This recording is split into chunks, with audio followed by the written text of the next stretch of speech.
Hola, bienvenidos a Rincones de la Patria Chica.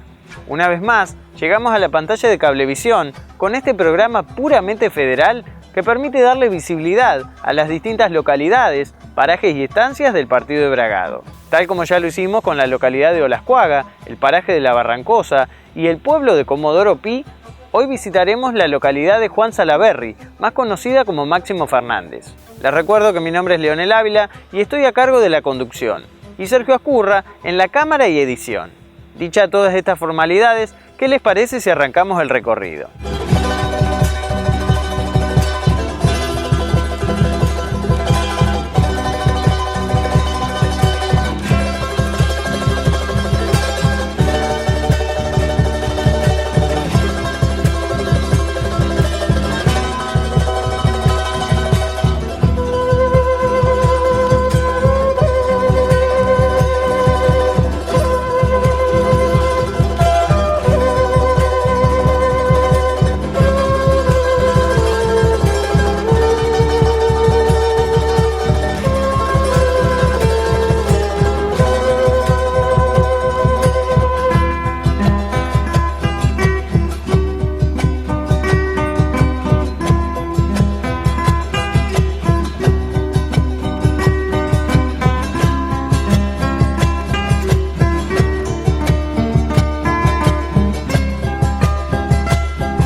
Para llegar a este punto, tuvimos que recorrer 21 kilómetros por el camino real de tierra que comunica a Bragado con la localidad de La Limpia y La Limpia con Máximo Fernández.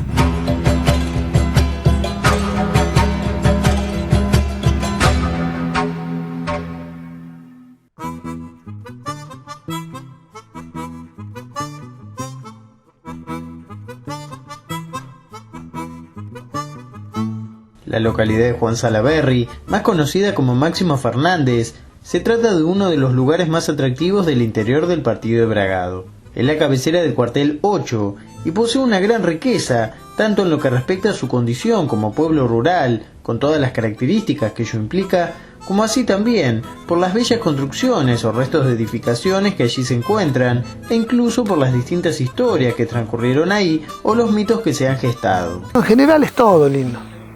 Es un pueblito lindo, es tranquilo, muestra paisajes que no se ven en cualquier lado, que es la realidad. Y acá es la paz, la tranquilidad, la identidad, porque cada uno tiene su nombre. Por ahí en Bragado, bueno, en Bragado no tanto, pero sí en una gran urbe no existís, sos un número más, sos uno más, no sabés ni quién es el vecino, acá sabés todo. Destaco la tranquilidad, es un lugar para vivir tranquilo, tenemos buenos caminos de acceso, no tenemos problemas cómo llegar o cómo salir en caso de emergencia a Bragado, y me parece a mí de que esos son los puntos a favor que tiene. Yo siempre describo la tranquilidad, o sea, lo que, qué sé yo, no sé, el andar, es pueblito y a la vez como más campo, es algo que nos gusta. Pero nada, esto que para mí es el cielo, mirá. Si el cielo es así me conformo. Porque la verdad, la tranquilidad que hay acá te vas, dejas la puerta abierta, volvés, ¿viste? Aunque a mí me han andado algunos bateritos, ¿viste? Por ejemplo, cuando me inundé, sí me robaron 28 lechones y 40 gallinas. Cuando vine estaba seco, pero ya está, ¿viste? Todo pasa. La tranquilidad que hay acá no hay en todos lados. Yo me quedo con todo lo que hay en Máximo Fernández, con toda la gente y sigo.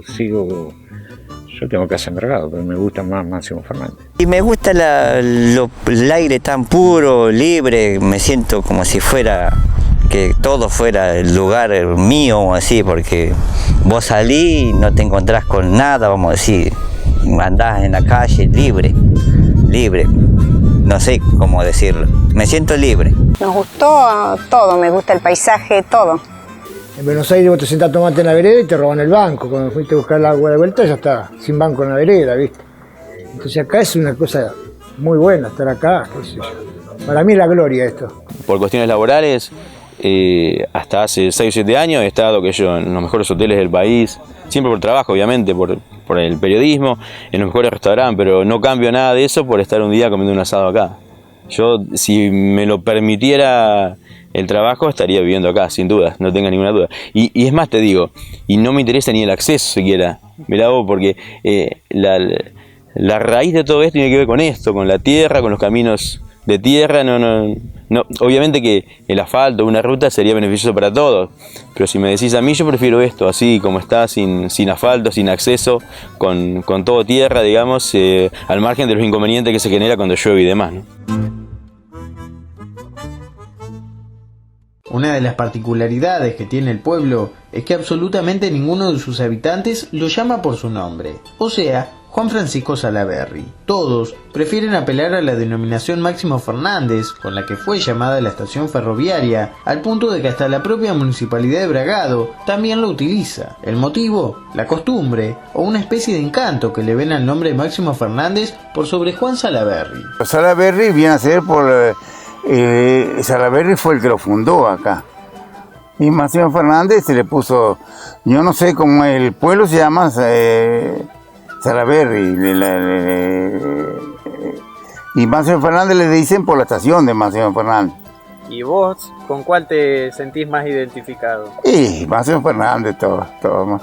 Yo Máximo Fernández, por más que no sea correcto, digamos, pero Máximo Fernández es el nombre de mi pueblo, ¿no? Y cual me identifico y en lo cual, incluso, bueno, en el auto llevamos la leyenda Máximo Fernández, ¿no? Por más que Juan F. Salaberry sea el nombre, ¿no? Pero es así. No, la verdad que no sabía. Recién me entero, pero bueno, me gustaría más Máximo Fernández. ¿Por algún motivo en especial? No, me gusta más el nombre, sí. Bueno, yo creo que nos pasa a todos. Nosotros nos identificamos por Máximo Fernández, porque es la estación Máximo Fernández. Nosotros vivimos en un casco urbano que comprende la estación, como el punto, digamos, digamos, del ferrocarril, el punto donde está la parada de tren, y todos comprendemos de que Salaberry, digamos, es el loteo, cuando se hace el loteo del pueblo, cuando se conforma el pueblo, la colonia Salaberry, digamos, como cuentan las historias, es lo que le da inicio a toda la comunidad, formándose después en el paraje, en la estación Máximo Fernández. Máximo Fernández. ¿Por qué con Máximo? Y porque yo de que vine acá, tengo uso de razón, era Máximo Fernández. Mi vieja lo hablábamos en serio, vamos a ir a Máximo Fernández, va el abuelo, y Máximo Fernández acá. Para mí, me dicen Salaberry, a ver si me queda, claro, no, si el nombre del pueblo es Salaberry, no, que es el que donó, creo, el pueblo, no sé, el campo, no sé cómo el tema. Pero para mí es Máximo Fernández, ¿viste?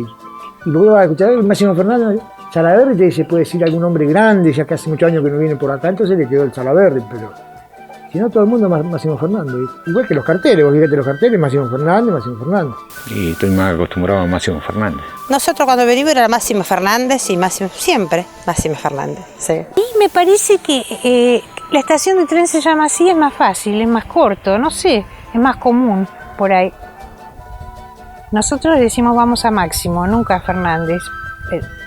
Pero bueno, cada uno lo llama como quiere. Y yo creo que el que más lo identifica es Máximo Fernández, es un nombre que pega más, no sé, me parece a mí, ¿no?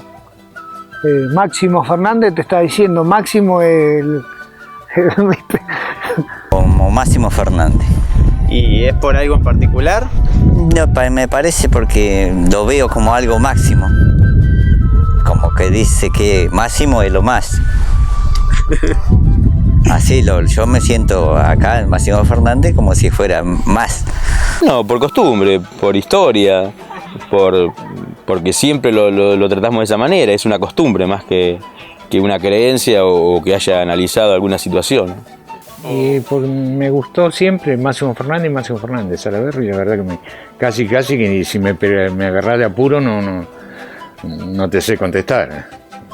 Siempre Máximo Fernández. Lo veo más como que le pega más, o sea que es lo que... Cambio Salaverry es algo ya, no veo tan... Pero un pueblo Máximo Fernández, sí. Y aparte es muy conocido por eso, por Máximo Fernández.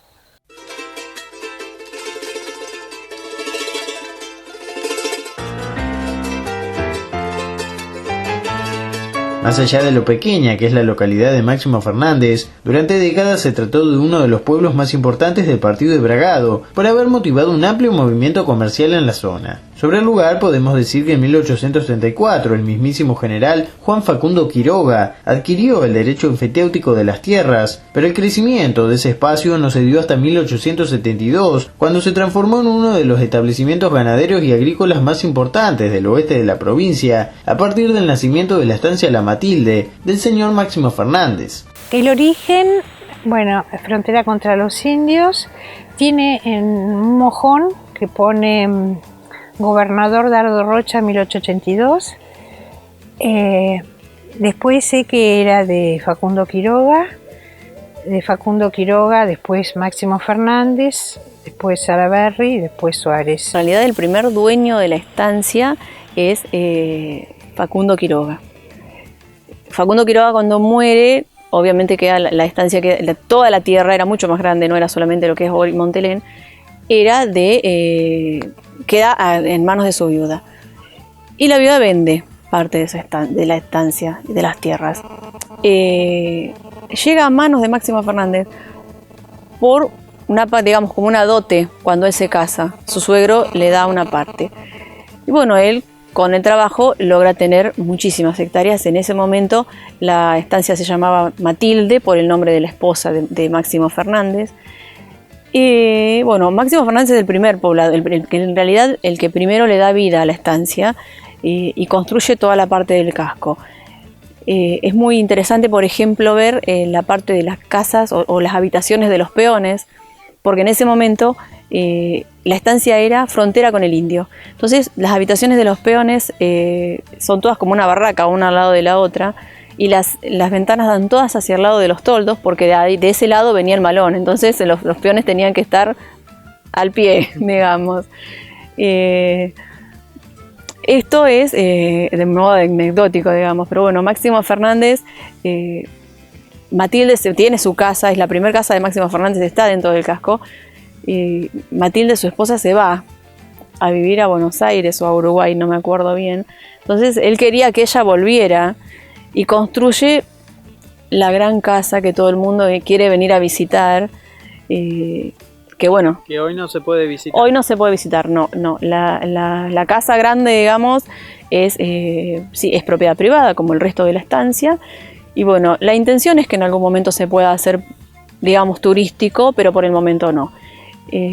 La parte anecdótica es que más allá de toda la casa que hizo, Matilde no volvió. siguió lejos del campo, obviamente no le gustaba. Entonces bueno, la estancia se llamó Matilde en honor a ella, pero ella vivió muy poco tiempo. Leí, ¿en qué libro leí yo?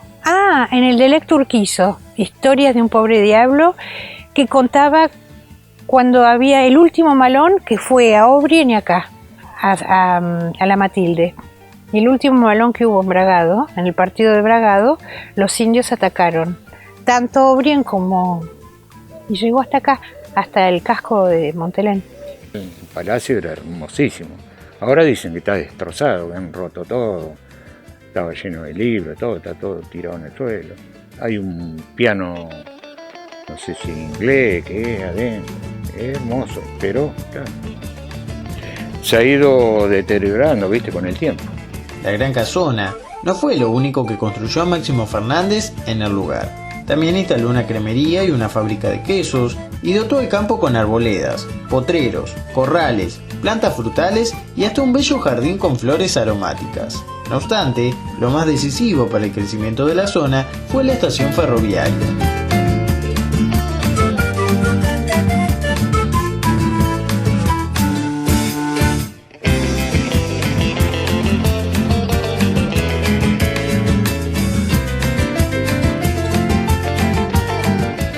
Aquí nos encontramos en la estación de ferrocarriles de la localidad. Fue inaugurada en 1890 y lleva el nombre de Máximo Fernández porque fue quien donó los terrenos para que la construyera el Ferrocarril del Oeste.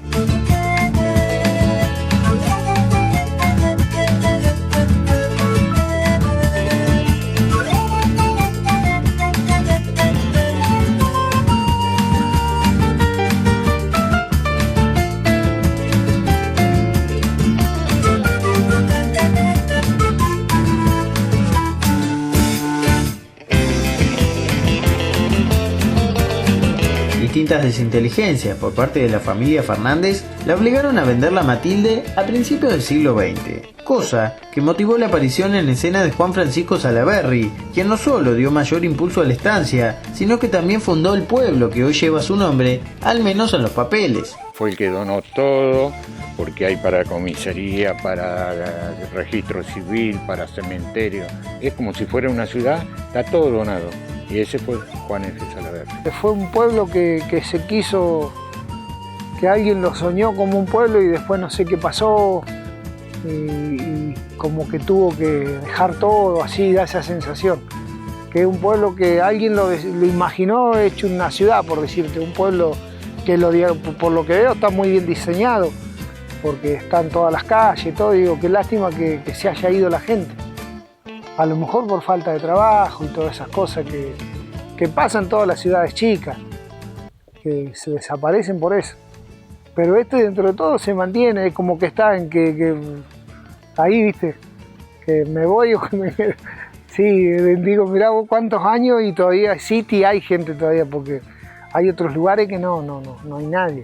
En lo que respecta específicamente a la estancia, Salaberry cumplió un rol muy importante. Amplió y modernizó el casco, lo rodeó por un bello parque que diseñó el paisajista Carlos Tais, lo dotó de un lago artificial e incluso destinó un área para jaulas con animales exóticos, utilizando las rejas que pertenecieron a la Quinta Lezica, más tarde convertida en el Parque Lezica de la capital federal. Sabemos que la estancia trabajaba mucha gente, que después hubo una historia, qué sé yo, que había animales. Cuando la estancia pasa, la compra Salaberry, la esposa de Salaberry también se llamaba Matilde, entonces la estancia sigue con el mismo nombre, pero Matilde también, más allá de que hizo construir la capilla, la escuela, que fue la impulsora de todas estas construcciones, también se fue y no le gustaba el campo y no se quiso quedar en la estancia tampoco. La estancia fue agrícola-ganadera la mayoría de las veces del tiempo, tuvo mucha gente viviendo en este lugar. Es más, la estancia fue primero y el pueblo después, como en muchos lados pasa. Lo más importante por ahí es en la época de Suárez Zavala, la estancia exportaba miel a Alemania, o sea que fue importante. Pero como les dije, tenía el tren enfrente, entonces es como que la estación enfrente del ferrocarril cruzaban y llevaban. Tuvo un vivero muy muy grande que también ellos llevaban los árboles a toda la parte de Buenos Aires, de Puerto Madero, todo eso está arbolado, digamos, con especies del vivero de Montelén. Que venían los especiales del tren, los dejaban las chatitas esas, y acá en el vivero pasaban las zorritas por acá adelante de a caballo y llenaban a lo mejor 30 chatitas de esas y venía una máquina de ferrocarril, la enganchaba y la llevaba, que son muchos de los eucaliptos que hay en el 6. sobre un zoológico que se dice que acá funcionó. Sí, eso fue cuando lo tuvo, la estancia estuvo en manos de Salaberry. Sí, hubo, en la época de Salaberry, es verdad. ¿Y qué animales se podían ver en esa época? ¿Tienes idea? Bueno, pájaros, yo lo leí. Pájaros, peces y leones. Y lo del león. Que se Y una habla osa polar, mi abuela me contó, Catalina se llamaba la osa. Y donde estaba la jaula de la osa, ella hizo un quincho, era donde se comían los asados. Sí. Salaberry construyó un zoológico. En realidad, incluso trajo un paisajista francés que fue el que armó toda la parte, o sea, que el que embelleció, digamos, todo el parque de la casa principal. Y sí. Y bueno, y fue el que digamos, en ese momento Salaberry construyó un zoológico. De lo que sabemos seguro que tenía era los leones y la osa Catalina, que era una osa polar. Pero en realidad no duró mucho. ¿Cómo hacían para mantener a esa osa polar en este lugar? En este lugar. La historia es porque en realidad no hay documentos que lo aseguren. La historia es que había una máquina de hacer hielo. Pero también, porque mucha gente dice, construyó una máquina de hacer hielo para la osa. En la época de Máximo Fernández, las heladeras eran de hielo, o sea, las heladeras que tenían el bloque de hielo detrás, digamos. O sea que probablemente la máquina o la fábrica de hielo estuviera desde antes, no era exclusivo para la osa, pero bueno, a veces la anécdota es más linda. El zoológico, en realidad su importancia es que fue el primer zoológico privado de América Latina. Estamos hablando alrededor del año 20, o sea, 1920 es mucho tiempo y acá, en Bragado.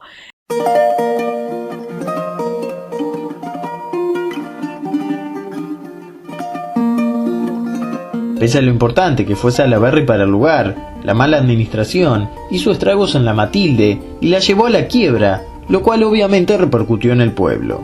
No obstante, un comprador renovó las esperanzas en 1942, encauzando nuevamente a la estancia hacia el progreso, aunque ahora con el nombre Montelén y fundamentalmente como el vivero más importante del país. Aquella persona fue nada más ni nada menos que Francisco Suárez Zavala, el inventor de Geniol y desde entonces el refundador de Máximo Fernández. Francisco Suárez se llamaba.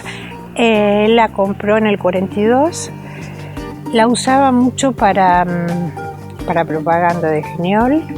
Él había nacido en el campo en Ayacucho, así es que le encantaba el campo y le gustaban las vacas solando, le gustaba el tambo. Y hizo muchas cosas. Hizo un centro de inseminación artificial, tuvo apicultura, ¿dónde se oye? El vivero, que mi abuela siempre me contaba que las plantas que forestaban de Buenos Aires a Ezeiza eran de acá, del vivero de acá. Después apicultura, hizo muchísimas cosas, sí, era muy activo, le gustaba mucho la producción de todo lo que fuera agropecuario. Cuando la estancia pasa a ser, propiedad de Suárez Zavala, de Francisco Suárez Zavala, le cambia el nombre a Montelén, que significa monte de leña. Por eso él cambia el nombre y por eso hoy Montelén.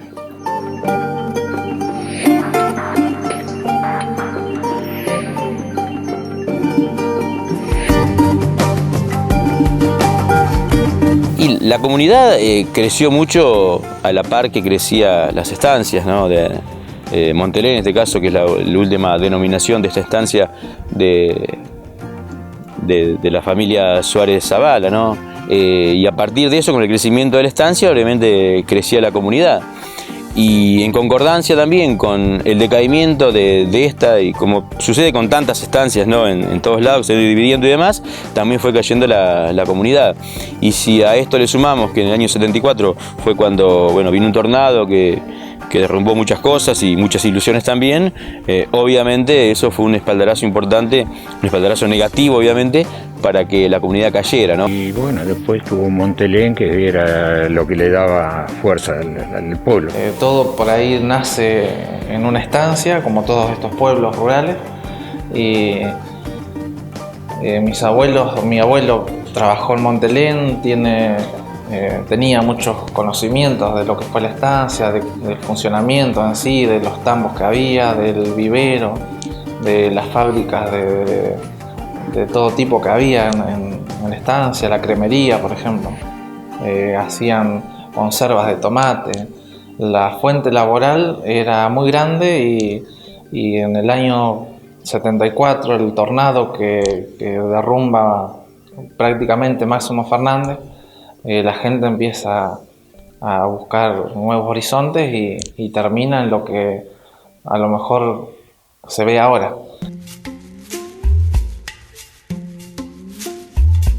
El tornado de 1974 fue devastador para la localidad de Máximo Fernández. No solo destruyó varias de sus principales construcciones, como la estación de trenes, la capilla Sagrado Corazón de Jesús y el viejo edificio de la escuela número 2, sino que también generó un vacío que acentuó el decrecimiento poblacional que ya se venía dando en el lugar. Eso, lamentablemente, el tornado los terminó de matar. Había acá enfrente un galpón de 120 metros, no quedó nada, quedó el piso. La iglesia la derrumbó toda, la escuela también, la estación a 3 metros la cortó. Y bueno, en ese tiempo, mirá si yo trabajé para Fernández. En el 74 estaba Olivero de intendente. Íbamos con Olivero a La Plata y a Buenos Aires con una coupé que tenía la municipalidad. Y conseguimos para arreglar la estación. Le arreglamos, están hechas las mochetas, todo igual como estaba antes. Vos si ves, le cambiamos el techo nuevo. Y justo después en el 76 entraron los militares y la clausuraron. Y uno se empezó a robar una cosa, el otro, y dice, que vos la ves ahora, está toda desarmada, pobre. Le quedó el techo, nomás se llevan hasta los pisos, pinotea.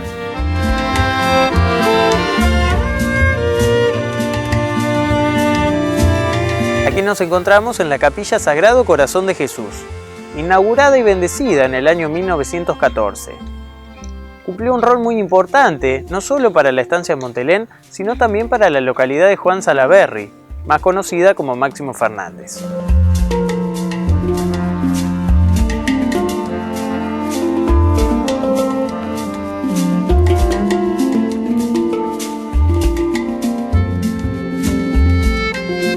La capilla, igual que la escuela, se construye en 1914 a raíz del impulso de Matilde, que es la esposa de Salaberry. La capilla, ella consideraba que los peones que vivían en la estancia, que en ese momento eran muchos, la estancia llegó a tener alrededor de 300 peones trabajando, tenían que casarse. Algunos vivían en concubinato, porque obviamente en aquella época había que ir a Bragado a casarse. Bueno, entonces ella decide que había que tener una escuela y que había que tener una capilla. A partir de ahí se realiza la construcción de la capilla, y de la misma manera que la escuela, están construidas con materiales muchos traídos de Francia. La capilla es de un estilo neogótico, en realidad es muy bonita, es muy agradable a la vista a pesar de que ahora son ruinas. Y bueno, en la capilla se bautizaban a los chicos, la gente se casaba, se hacía misa los domingos y incluso hasta el año 1974, hasta el momento del tornado, la capilla estuvo en funcionamiento.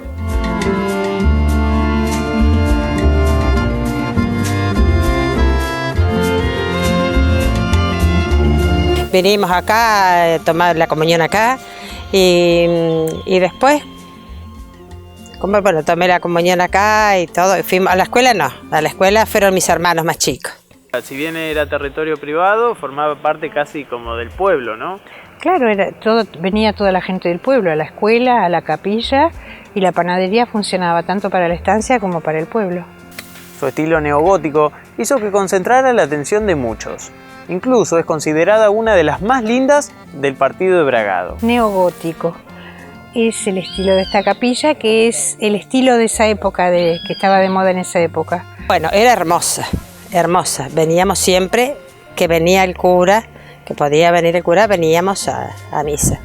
Y venía una madre superiora de Buenos Aires y los daba allá y los acompañaba acá, siempre. ¿Y venía mucha gente acá? Sí, mucha gente. Toda la gente de la estancia, que era mucha, en aquellos años era mucha. Sí, muy lindo era todo.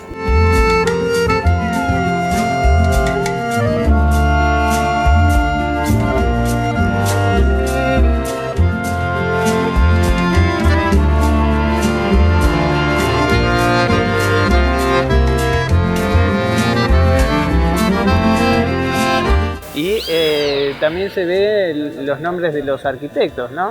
Toñeri y Fite, sí. También son los que construyeron la escuela. Eran constructores que se ve que trabajaban mucho. Tabacal, en el norte, también lo hicieron ellos. Y en Buenos Aires hay muchos edificios hechos por ellos. Toñeri y Fite. En el interior de la Capilla Sagrado Corazón de Jesús, hoy prácticamente no hay nada. Solo quedan algunos restos de lo que alguna vez fue y varias plantas que han crecido en su interior. Antes era una capilla, ahora es una ruina. En el campo en esa época había mucha gente viviendo y iban a misa. La religión católica era mucho más fuerte que ahora. La gente era más practicante y le daba más importancia al casamiento, a los bautismos, a todo. Quizás ahora se bauticen, pero no se casen tanto por la iglesia. Pero en esa época sí, la gente se casaba por la iglesia. Y esta capilla tenía mucha vida social. Una iglesia espectacular, una iglesia espectacular. La verdad que no sé si habrá otra de las comunes tan linda como era eso. Me da como una tristeza, pero bueno, va a ser, me parece que si siguen así va a ser para un centro turístico con el tiempo, ¿no? Porque es precioso el lugar y todo, se sigue arreglando, ¿no? Pero me da tristeza de verla a lo que era. Veo a mi papá en el auto que nos esperaba acá, nosotros salíamos de misa, no, lo que era, en el sur, que veníamos a misa, a la mañana, cuando nos tocaba a la mañana veníamos. Cuando veníamos la tarde veníamos en el auto, porque hacía tan.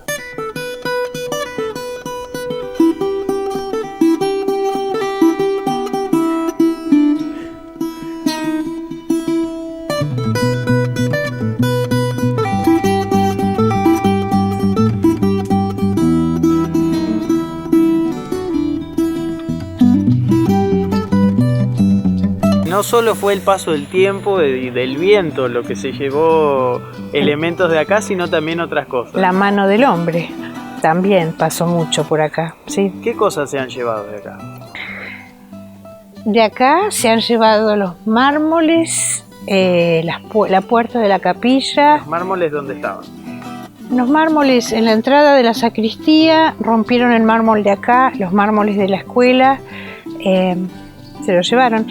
Tenía un techo hacia el costado, estaba el techo caído, que era de pizarra francesa, se la llevaron. No han dejado ni un cuadradito.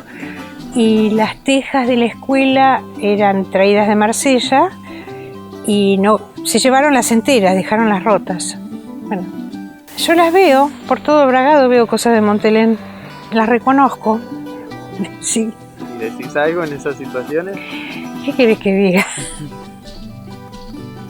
Es muy difícil, es así. La Capilla Sagrado Corazón de Jesús es hoy uno de los principales atractivos de la zona de Máximo Fernández. Sus ruinas en el medio de un bosque han captado la atención de muchos turistas, pero fundamentalmente por el mito creado por un supuesto fantasma que rondaría en el lugar y que correspondería a una nena que murió tras ser atacada por uno de los leones del zoológico. Eso dicen. Yo no lo creo. Cada cual tiene su creencia, ¿no es cierto? Yo he andado ahí, hemos andado acá con Don Acosta, cuando limpiamos la calle, jamás vimos nada, jamás sentimos nada. Pero después publicaron una foto, creo que fue un fotógrafo de Mechita, no sé, en internet, y empezó a venir gente. Los sábados y domingos era una romería de gente que viene. Y vienen actualmente, y quieren ver el casco de Montelén, pero el casco de Montelén está allá adentro, privado. Esto dicen que es privado también, ahora estaban cobrando entrada, no sé. Mucha gente viene buscando ver el fantasma, sí. Vos, como alguien que la visita a la capilla bastante seguido y que incluso se ha quedado hasta la noche. Noche. ¿Has visto algo? Nunca nada. No creo en los fantasmas, por lo menos yo jamás en mi vida vi un fantasma. Pero yo no tengo miedo, cuando escucho ruidos no me sobresalto, no creo que sean los fantasmas. Creo que son las hojas, que son las ramas, que los pájaros, los animales. No tengo miedo y no creo. Creo que cuando tenés miedo ves fantasmas, o los escuchás. En realidad siempre es todo contado, porque uno por ahí, de esto no hay nada escrito, como ya te dije. Los leones existieron y el accidente también. el cuidador de los leones se acercó a las jaulas a darle de comer, iba a darle de comer como le correspondía. La nieta lo sigue, se acerca demasiado a la jaula y el león de un zarpazo le lastima el brazo. Obviamente estamos hablando de hace muchísimo tiempo, lejos de Bragado. El brazo, no el cuello, no muere decapitada como dice en internet. Es así, no muere decapitada, es el brazo. Muere desangrada. Pero estamos muy lejos de Bragado de todos lados. En aquel momento es más difícil que hoy. Hoy estamos a 20 kilómetros de Bragado y si pasara una cosa así yo no sé si se podría llegar. Imagínate en aquella época. ¿Esa niña no fue enterrada acá en Máximo Fernández? No fue enterrada y por lo que tenemos conocimiento tampoco fue velada en la capilla donde aseguran que aparece el fantasma. Yo no había nacido, pero igualmente eso me parece que es mucha sangre, que eso es lo que le gusta a la gente, la sangre. Porque incluso muchos identifican si existe ese fantasma, lo atribuyen a la nena. ¿Vos qué le decís? No sé, yo no lo creo. Yo no lo creo, pobre, qué horror. Eso creo que tiene que haber sido cerca de 1915, esa historia. Decían que era de una chica, Martita Stu, que la habían matado y que aparecía por eso ahí, pero andás a ver. Lo que yo interpreto, a mí me han mostrado las fotos del fantasma, y yo las he visto, y por ahí, y yo lo que interpreto es cuando entra el sol, a través de los árboles, da sobre la pared y se ve como una claridad, una imagen más clara. Y eso, si vos querés ver una nena, la ves. Yo no la veo, yo veo una mancha luminosa, pero bueno, hay gente que ve un fantasma. ¿Qué le voy a decir? Yo nunca vi un fantasma, ni creo que haya fantasmas, pero bueno. Visitar la capilla solo es posible en el marco de visitas guiadas, ya que, al igual que la vieja escuela y el tanque de agua que algunos atribuyen al ingeniero Eiffel, creador de la Torre Eiffel, todos esos lugares se encuentran dentro de la estancia Montelén. Dicen que como es una capilla, es público. Y yo les digo, es una capilla, pero es propiedad privada. Y me dicen, no puede ser, sí. Si alguien quiere venir, por ejemplo, y quiere respetar la propiedad privada, ¿se puede venir? Claro, sí. Hace 6 meses organizamos visitas guiadas y viene mucha gente, ¿sí?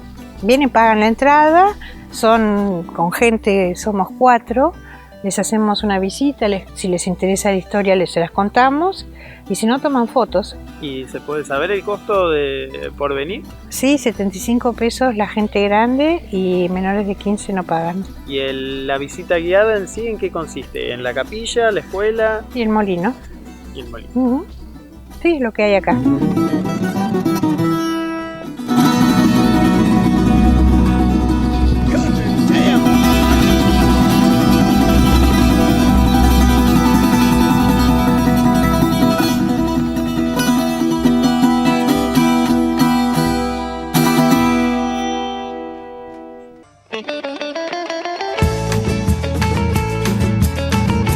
Hasta aquí ha llegado el programa de hoy.